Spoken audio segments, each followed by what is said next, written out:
সুপ্রিয় দর্শকবৃন্দ, আমি চলে এসেছি বাংলাদেশ কৃষি বিশ্ববিদ্যালয়ের কৃষি মিউজিয়ামে। কৃষি মিউজিয়াম মানে কৃষির জাদুঘর।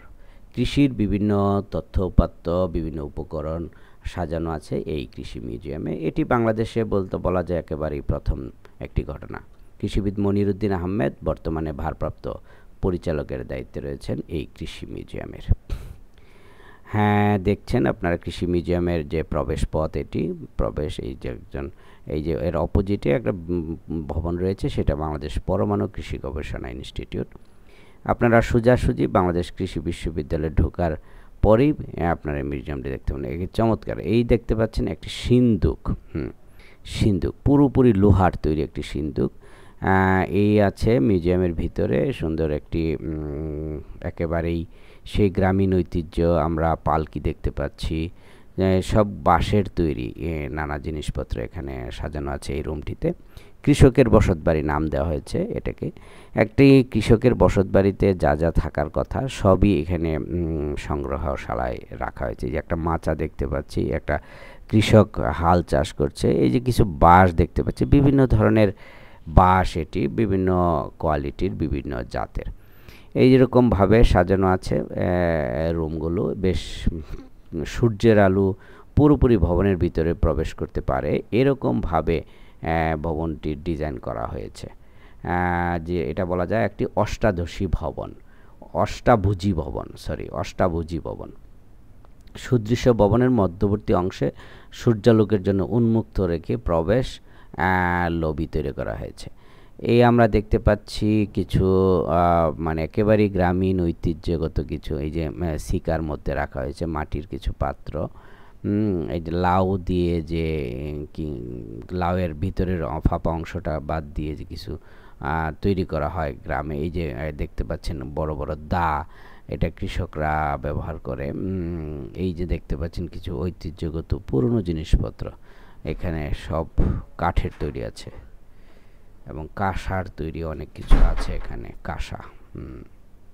কাঁসার তৈরি দেখতে পাচ্ছি, বাটি, পাতিল, তারপরে প্লেট, জগ, সব কাঁসার জিনিসপত্র।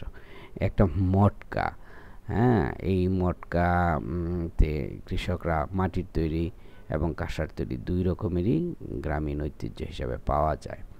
এটা খুবই মানে উপকারী ছিল এক সময়। এখানে বীজ ধান রাখতে পারতো কৃষকরা এটার ভিতরে।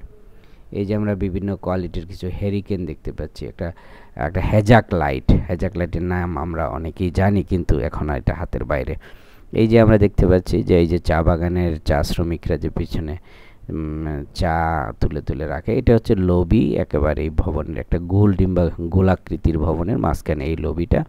এই লবিতে সরাসরি সূর্যালোক পেয়ে থাকে। এই কিছু বাদ্যযন্ত্র দেখতে পাচ্ছি, হারমোনিয়াম, তবল, ডুগডুগি, বেহেলা, বাঁশের তৈরি কিছু বাঁশ। এই একটা মানে ট্যাপ রেকর্ডার, আগে খুবই প্রচলন ছিল এই ট্যাপ রেকর্ডারের।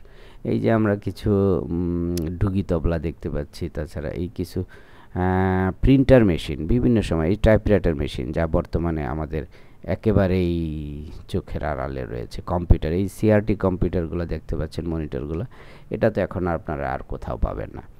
সেটা এখানে জাদুঘরের সম্পদ হিসাবে রাখা হয়েছে, স্মৃতির চারণ করার জন্য। এর কিছু মাছ ধরার ইকুইপমেন্ট দেখতে পাচ্ছি। এটা একটা ঝাঁকি জাল আছে এখানে, আরও কিছু মানে মাছের এই যে ঢুলি, এই যে মাছ ধরে ধরে রাখার জন্য এই কিছু বিশেষ ভ্যারাইটির মাছ এখানে প্রিজারভেটিভ দিয়ে রাখা আছে। এটাও আপনারা দেখতে পারবেন। দেখা যায় যে এক একটা মাছ এখানে 10-15 বছর ধরে এই অবস্থায় আছে, প্রিজারভেটিভ দেওয়া আছে, এই কারণে তার পচন ধরার কোনো সম্ভাবনা নেই। এই যে একটা মাছ ধরার একটা যন্ত্র দেখতে পাচ্ছেন, আমরা চাই বলি এটাকে। পোলো অনেক ধরনের নামে ডাকা হয়। মাছ ধরে মাছ রাখার জায়গা এটা। তারপরে আমরা দেখতে পাচ্ছি এটা একটা বাইরের অংশ, সূর্যালোক এই অংশে প্রবেশ করতে পারে সরাসরি, উন্মুক্ত, উপরে ছাদ নাই এখানে, কিন্তু দুই পাশে কক্ষগুলো সাজানো আছে। হ্যাঁ দর্শকবৃন্দ, আপনারা আসতে পারেন।